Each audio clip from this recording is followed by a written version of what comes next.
In this lecture, we are going to see about TRAPAD diode. TRAPAD.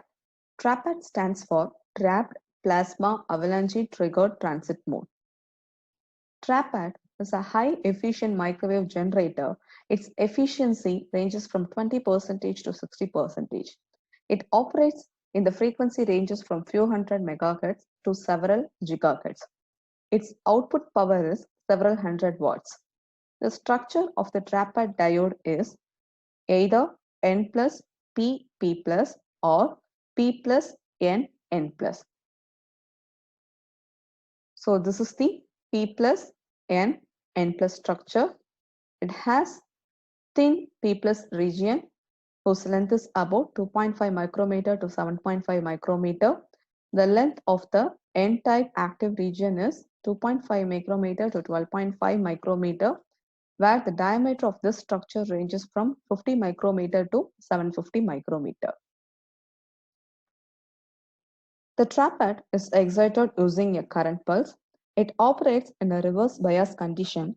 This causes the electric field to increase to a critical value where avalanche multiplication occurs, which generates plasma. Plasma contains positively charged ions and negatively charged electrons, which can be controlled by electric field or magnetic field. It operates in the reverse bias condition. Plasma formation due to avalanche multiplication is an important one in case of TRAPAD operation. To understand the process in detail, let us look into the typical voltage and current waveforms of P plus N plus structure. So this is the plot between time versus voltage and current. So along the x-axis we are having time, and along y-axis we are having voltage and current. Here the voltage is represented by a thick blue line, whereas we are going to represent the current by a dotted red line. At point A, only thermal carriers is present. Electric field is uniform throughout the sample whose magnitude is large but less compared to the value required for avalanche breakdown. So at this point, the current density is given by epsilon s into dE by dt, where epsilon s is nothing but permittivity of the semiconductor. Now we are going to turn on the diode. By turning on the diode, it charges up like a capacitor. It makes the voltage to rise above the avalanche breakdown voltage, and the carrier generates in a large number. So charging here is denoted by the curve from A to B. The avalanche multiplication of minority carriers around the P plus N junction causes the current density inside the diode to exceed the external current, and the electric field is depressed, causes the voltage to decrease to the point C. Here, the avalanche zone region propagates through the diode at a velocity Vz, which is very high when compared to the saturation velocity of the carrier, leaves behind whole of the N active region with dense electron hole plasma.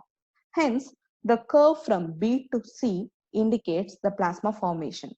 Here, Vz represents the avalanche zone velocity, and it is given by J by Q into Na, where J is nothing but current density, Q is nothing but charge of the electron, and Na represents the doping concentration.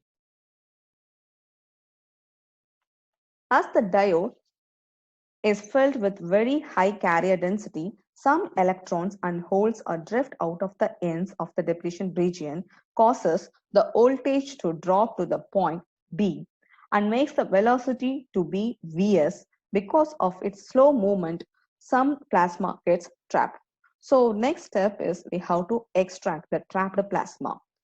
Large time is required to remove the plasma, as the total plasma charge is large compared to the charge per unit time in the external circuit. So at point E, the plasma is removed.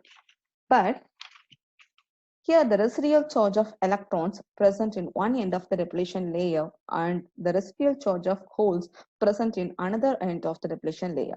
So we have to remove the residual charges. By removing the residual charges, the voltage gets increased from the point E to the point F. At F, all the charges that were generated internally has been removed. So after full extraction, the voltage gets further increased from the point F to the point G. So from the graph, from the point F to G, it again charges up like a fixed capacitor. So in this graph, the line from A to B represents charging, B to C represents plasma formation, C to D represents trapping of plasma, D to E represents plasma extraction, E to F represents residual extraction, and F to G represents charging. As we can see that from A to G, from A to G, the current remains as high as steady current because of lots of the carrier coming out of the terminal. At G, the voltage reaches the value equal to VA. So the current falls to either 0 or its leakage current value, that is nothing but IS. And it remains the same for the next half time. So the voltage also has to remain in the same constant value for the next half time period. After that, the cycle starts to repeats. As I said earlier, it is a high efficient microwave generator, so it offers high efficiency. Its efficiency is about 75% at 0.6 gigahertz. It is complicated in operation. It has high noise figure than impact. The noise figure is around 60 dB, and it requires control over device and circuit properties, and it can also exhibit strong harmonics. Some of the applications of TRAPAD diode includes microwave landing systems, marine radars, and phased array radar systems.